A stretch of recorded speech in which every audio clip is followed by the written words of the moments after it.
Welcome back. Very good morning to one and all. Hope you are all fine and doing well.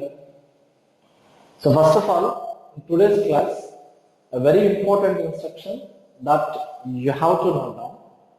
You know, we have finished the concepts of optics in the earlier classes, and later we have come across fluid statics, and later we have dealt with mathematics in physics.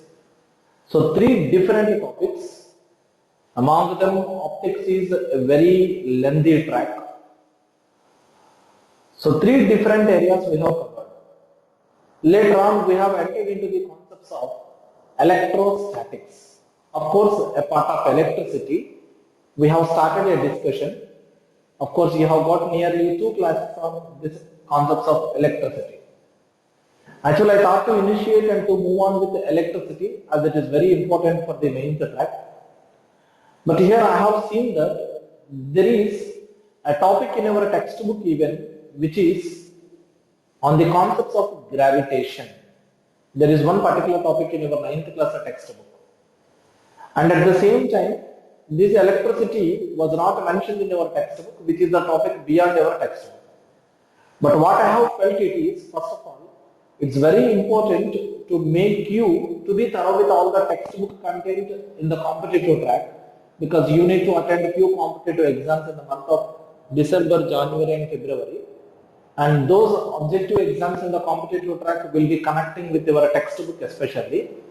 So that's the reason even why we have dealt with hydrostatics.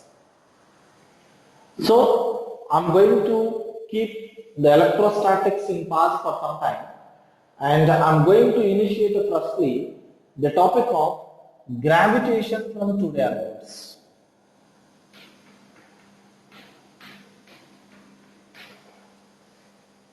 Hope you all have understood my opinion, why I have given a pass to the concepts of electricity, and I'm going to start a new topic with gravitation. Of course, you have got 2 classes on electricity.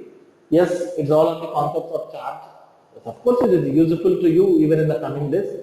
But even while going to start again electricity, when I'm going to start again, I initiate again from the concept of charge from the first class onwards. I initiate the topic. I don't consider the last 2 classes, you also can leave it. So, we are going to enter into the concepts of gravitation. It's very important whether you have understood my opinion or not, because you need to attend the competitive exams in the month of December and January, and my intention is to tell you that the importance of reading the textbook also to attend the competitive exam in the coming days. So, as a gravitation is there in the textbook, in addition to the textbook syllabus, of course, we go into the competitive track. There is no doubt in that. We don't confine to only textbook track. Connecting with the textbook syllabus, we get into the deeper concepts and we deal in the competitive track. Remember that. So, what's the topic that we are going to initiate? Gravitation. Yes. Yes, to enter into the concept, first of all, you have to recollect once the word force, which you have learned even in the earlier class. So guess what is force? Force is an external agent. So if you are going to ask me, show me the force, I can't show you. Because most of the things in the nature cannot be seen, but we can see what are their effects, what they can cause in the nature. So similarly, force is an agent that can't be seen, but we can see its effect. What it can cause? Yes. A force can change the state of rest. A force can change the state of motion. And a force can change the shape or size of a body. These are all the things that a force can cause. And these are all the things that can be treated as effects of a force. Change in the state of rest, change in the state of motion, change in the shape or size are all considered as the effects of force which can be seen, but a force cannot be seen. So please try to note down that a force cannot be seen, but its effects can be seen. So in general, we have different types of forces in the nature. For example, if I am trying to break a piece of chalk, then I need a force, I use a force. A force is playing a role to break a piece of chalk, which is muscular force. It's a muscular force. In that way, here I'm going to keep a chair moving forward. Yes, there also I'm going to utilize my muscular force. But apart from this, there are different forces that exist in the nature. For example, in the last two classes, you have come across the concept of a charge. You know, there are two types of charges that exist, positive charge and negative charge. Of course, you know that deficiency of electrons or excess of electrons causes a property called charge. But between the charged particles, there exists some force. Like charged particles will repel, unlike charged particles will attract. So such a force that exists between the charged particles is electrostatic force. You have learned it. See how the earlier two classes even being useful to explain this concept of force. So my intention is to tell you there are different types of forces in the nature, like muscular force, like electrostatic force between the charged particles. Next, nuclear force. You have learned atomic structure in the chemistry. So electrons bind over to the nucleus because nucleus is a positively charged one, electron is a negatively charged one. It is actually electrostatic force even because nucleus and electron are the charged particles. So that is the electrostatic force. So I repeat, nuclear force of attraction over the electron will come under the category of electrostatic force of attraction. But what is nuclear force? Yes, it is a force that binds over the nucleons to the nucleus. Nucleons are protons and neutrons. Of course, neutrons are neutral charged particles, but protons are all positively charged particles. So there will be some force of repulsion among the protons, but they don't go away, even though there is a force of repulsion among the protons and the nucleus. I'm keeping neutrons aside. Means something is going to bind over these protons to the nucleus. So such force that bind over all the nucleons to the nucleus, nothing but can be treated as a nuclear force. Of course, the force of nucleus over the electron again will come under the category of electric force or electrostatic force. So muscular force, electrostatic force, nuclear force. At the same time, in the 8th class, we have learned about frictional force. Of course, which is a contact force. Frictional force is only a contact force. Till now, what I have dealt with you, electrostatic force can be a non-contact force. Even the positively charged nucleus, negatively charged electrons are not in contact, but they can exert force on one another, which is a non-contact force.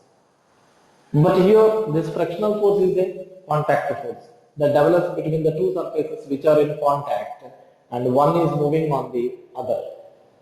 There exists a frictional force. So in that way, there are different types of forces that exist in the nature. Yes, why frictional force exists? Because when two surfaces are in contact, the molecules of the two surfaces will develop some internal relationship among them. These intermolecular forces will lock the molecules together, so that will cause some objections for the motion of the two surfaces in contact, which is a frictional force. So for everything there is a reason. So similarly, we have a force of gravitation. We have a force of gravitation.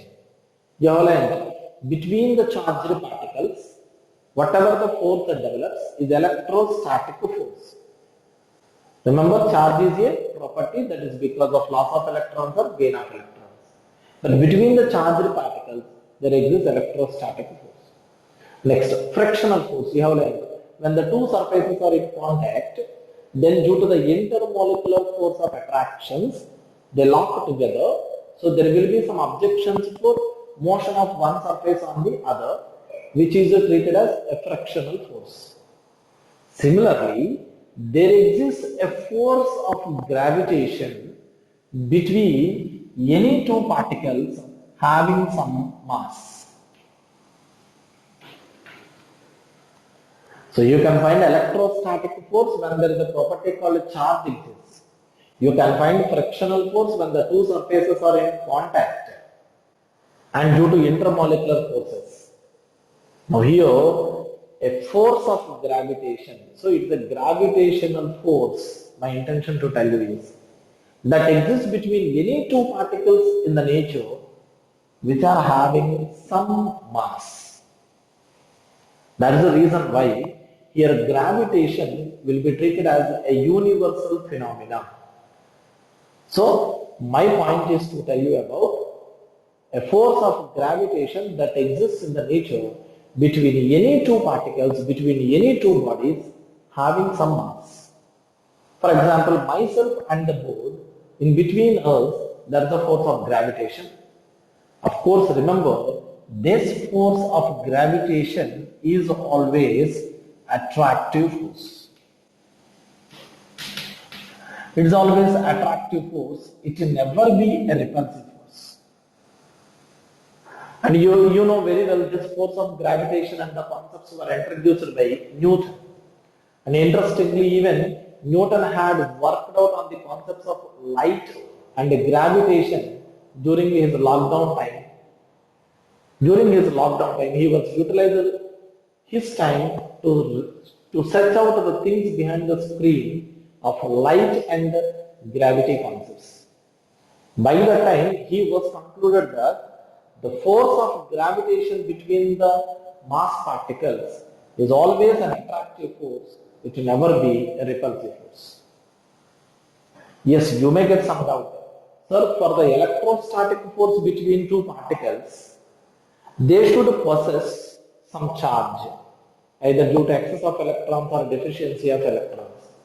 Similarly, between the two masses, to have the force of attraction, which is known as a force of gravitation, is there any property possessed by them? Not sure at that. Of course, people are suspecting that, people are supposing that there might be tiny particles like gravitons that are present in the body causing mass.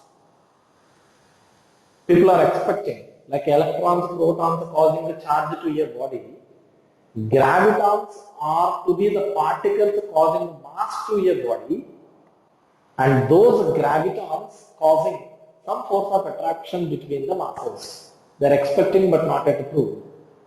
Anyway, need not to consider it, as it was not yet proved. So, between any two particles having some mass, there exists force of gravitation. You may get one doubt. Sir, if I have taken two electrons, you know electron is a negatively charged particle. I have taken two electrons. So there exists what force between them? Yes, electrostatic force of repulsion. Because there are two negatively charged particles, there exists electrostatic force of repulsion. But immediately you can question me that, sir, electron has some mass, 9.1 into 10 power minus 31 kg. Electron has some mass. So, is there existence of gravitational force? Yes, of course. Though the charged particles, they have some mass, so there exists a force of gravitation. Which one is more, which one is less, that is the secondary. But as the electrons having some mass, there exists a force of gravitation. There is no doubt. Immediately next question. So due to the force of gravitation, do the two electrons attract each other? Why they are repelling? Because the electrostatic force of repulsion is dominating the force of gravitation, which is an attractive force. But remember, the force of gravitation is always an attractive force. It will never be a repulsive force. And moreover, the force of gravitation is a universal phenomenon because it exists here and there, everywhere. Between any two masses, there exists force of gravitation. So it's a universal phenomenon. Yes, something is running in your mind. Then if there is a force of gravitation between myself and the board, then why don't we attract each other? So if there is a force of gravitation between the wall and me, then why don't I stick to the wall? You might get some doubts like that. Yes, exactly, there is a force of gravitation. But the point what you need to understand, why I am not going to stick to the wall, or why I am not being attracted by the board. Yes, there is a supporting explanation. You take myself, is being attracted by the board, force of gravitation. Is being attracted by the wall, force of gravitation. Is being attracted by the other one. So I am being attracted by many of the things in and around me. Myself, I am being attracted by many of the things in and around me due to the force of gravitation. Wall is executing force of gravitation on my body. Body is executing force of gravitation on my body. So in that way, there are many number of forces acting on my body. Ultimately, I am going to be in an equilibrium condition. Because there is a proof. Though there is a force of gravitation of the board, I am not being attracted to that. Though there is a force of gravitation by the wall, I am not being attracted to that. Means what? It doesn't mean that there is no force of gravitation. It's there. Because between any two particles having some mass, there exists an attractive force known as force of gravitation. No doubt in that. It's a universal property. But the reason for why I am not being attracted to anyone, because the net force on my body is zero. Is a supporting explanation for your doubts that are running with you. This is the point. And at the same time, there is another possible explanation people can say. Though there is a force of attraction between myself and the board, that is very, very less, which is not able to attract me to stick to that. Of course, can be. But these are all the supporting explanations for something that is running in your mind. But what you need to understand, between any two masses in the nature, there exists a force of attraction, which is gravitational force. So ultimately, our topic is all about force of gravitation, where we handle the concept of gravitational force. Some people will have some misconception. Force of gravitation, gravitational force, when I have told, immediately people go for sun, planet, sun, earth, sun, Jupiter, earth, Jupiter. Like that they go for space and celestial bodies. Don't think that. Here, force of gravitation is not only among the celestial bodies. Here and there, in and around you, between any two masses in the nature, there exists an attractive force known as force of gravitation.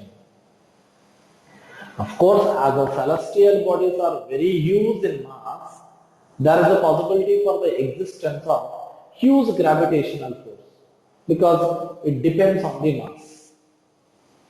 But remember, the force of gravitation is a universal phenomenon.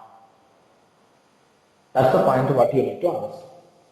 Now, to explain the measure of gravitational force, Newton has introduced a principle which is well known as Newton's universal law of gravitation. Newton's universal law of gravitation. It was proposed by Newton. According to Newton, you take any two masses, m1 and m2, separated by a distance.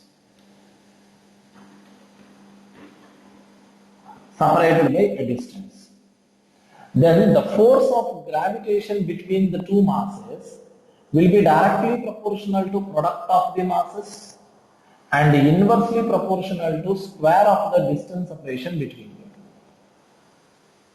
You might be thinking that somewhere you had heard this. Yes, certainly in electrostatics. Like the inverse square law in electrostatics, this is universal law of gravitation, which is well known as inverse square law in gravitation.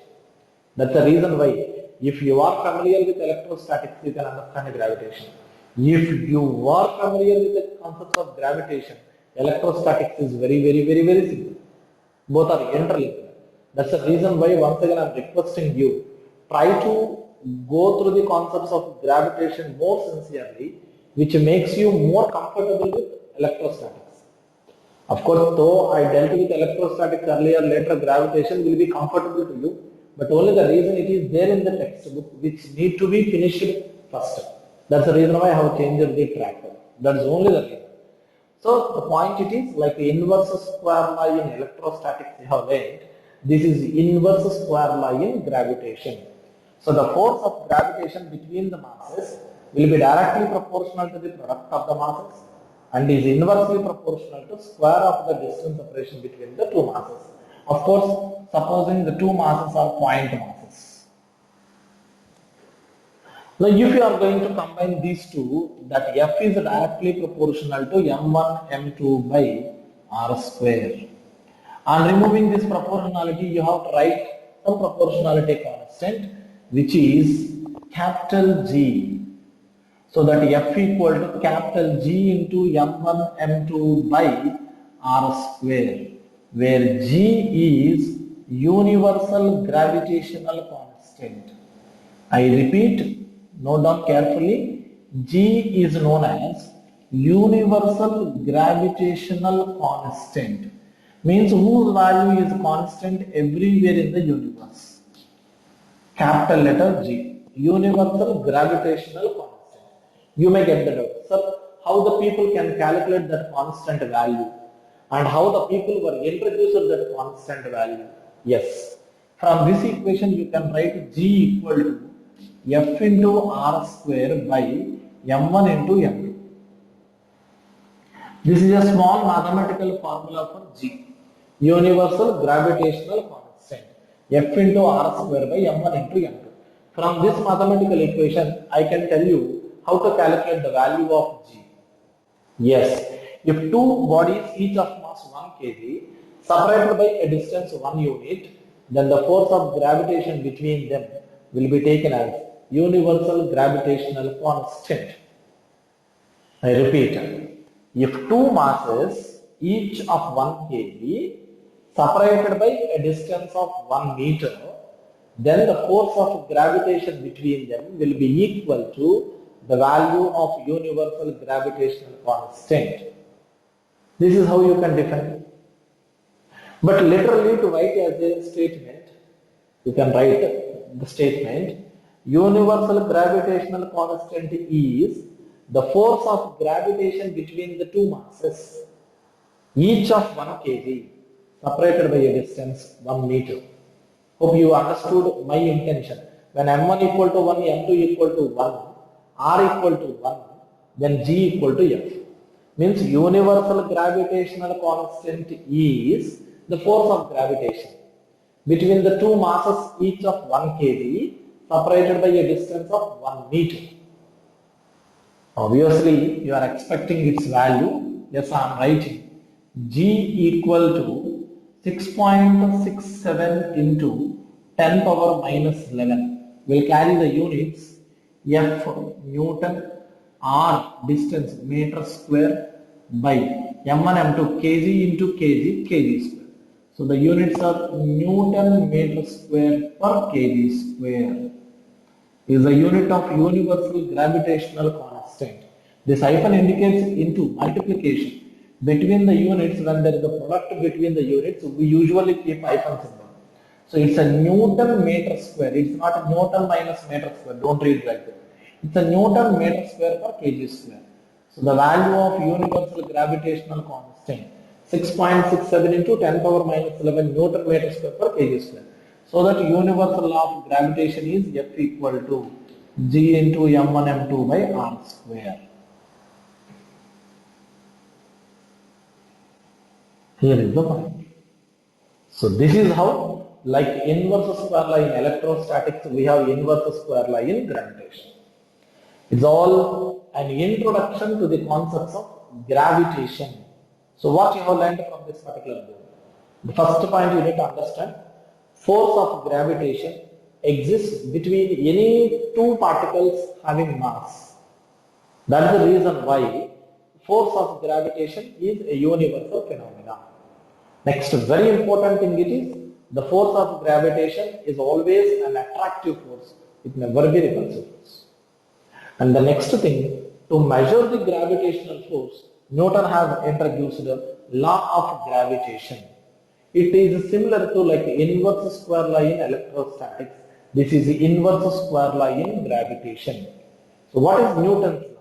The force of gravitation between any two masses will be directly proportional to product of the masses and is inversely proportional to square of the distance separation between them.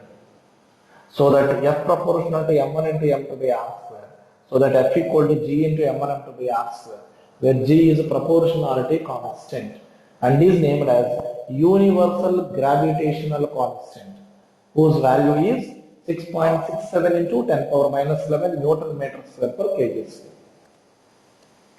So this is all about the concept of gravitational force and Newton's law of gravitation. Now we are going to discuss what are the different characteristic properties of this gravitational force. Let us discuss once you note down.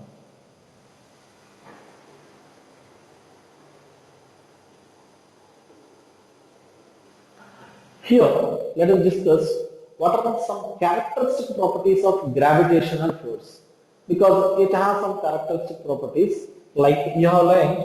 If you have taken two masses which are separated by a distance, you know very well the force of gravitation between them depends on their masses and also depends on the distance separation between them. That's a very well known point. And at the same time, the force of gravitation is always an attractive force, it will never be a repulsive force. It's another important characteristic property of gravitational force. You have seen electrostatic force can be either attractive force or repulsive force, but a gravitational force is always attractive force. And next very important thing it is, the force is a vector physical quantity. So along with its magnitude is F equal to g into m1 m2 by r square is the magnitude. But along with the magnitude, it has some direction, which is very important.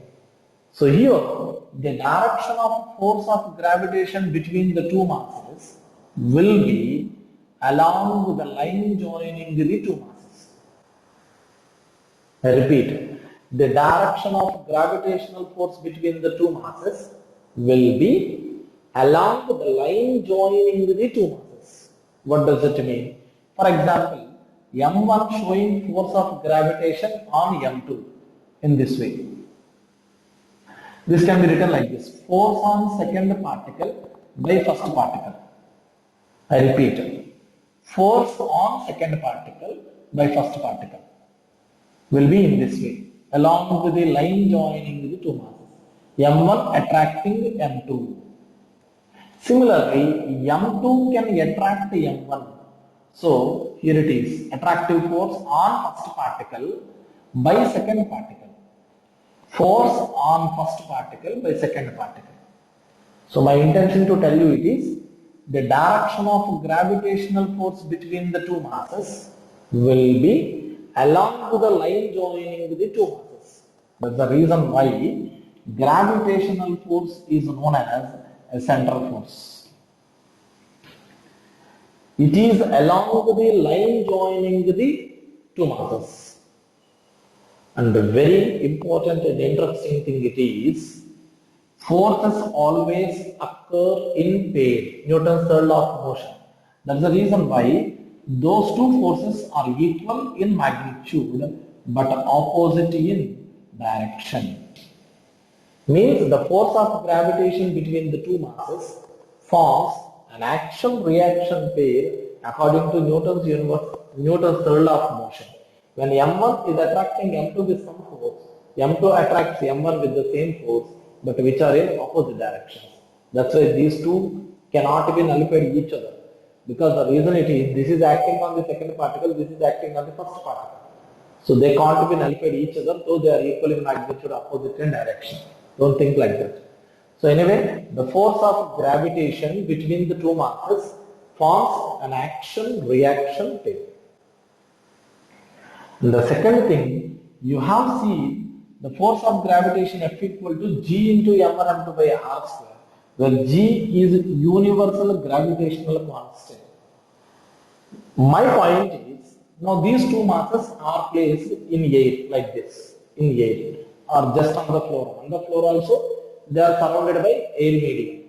Now, if these two masses separated by the same distance, but placed in a water beaker, there is some water in the beaker and the two masses separated by same distance, but they were placed in water. Do the force of gravitation between them changes? No, because though you place in water where masses are same, the distance separation you have kept same, where G value remains constant. Because G is universal gravitational constant. So the very important thing it is, the force of gravitation do not depend on the medium. So independent of the medium in which the two masses are placed. Whatever the medium in which you are going to place the two masses, providing the masses are same and the distance separation remains the same, the force of gravitation remains the same. So the force of gravitation is independent of the medium. That's a very important thing. And the next thing it is, the force of gravitation is a conservative force. So actually this word, few of them have an idea about a conservative force, but a few of them might not have idea of this. Remember this point we are going to cover in detail in the coming classes of gravitation, but some of you have an idea, I'm sure, especially lecture students will have an idea. The work done against a particular force do not depend on the path. Such a force is known as a conservative force. If you have taken a particular force where work done do not depend on the path. For example, you take frictional force. While pulling a body against a frictional force, your work done depends on the path. Because if the path offers greater friction, more work done. If the path offers less friction, less work done. Means the work done against frictional force depends on the path along which work is done. But in the case of a gravitational force, work done do not depend on the path. So it is conservative force. I repeat, if the work done against a force do not depend on the path, then such force is known as a conservative force. Of course, you can understand more clearly about this in the coming classes of gravitation. If you don't have idea of this and if you have not understood what I have told you just now, you don't worry, which is going to be covered clearly in the coming classes of gravitation. Don't worry about it. And now the very important thing it is, your gravitational force is a field force. Because here, though these two masses are not in contact, but one can exert force on the other. Such forces are known as field forces. Like electrostatic force is a field force. Magnetic force is a field force. Because even though there is no contact between the two charged particles, there is no contact between the two magnets, but they can exert force on one another. So magnetic force, electrostatic force, gravitational force will come under the category of field forces. Of course, all the field forces will be conservative forces. So that's the point what we need to understand. Gravitational force is a field force. So these are all the different characteristic properties of gravitational force. And last but not least, it follows principle of superposition. Gravitational force follows principle of superposition. Some people will say it as a superimposition or superposition, there is no problem. It's a principle of superposition. What does it mean? It's a very simple point. You should be familiar with vectors. If there is a mass m, here another mass m1, here there is a mass m2, here there is a mass m3. Now you see m1 is attracting m, m2 is also attracting m, m3 is also attracting m.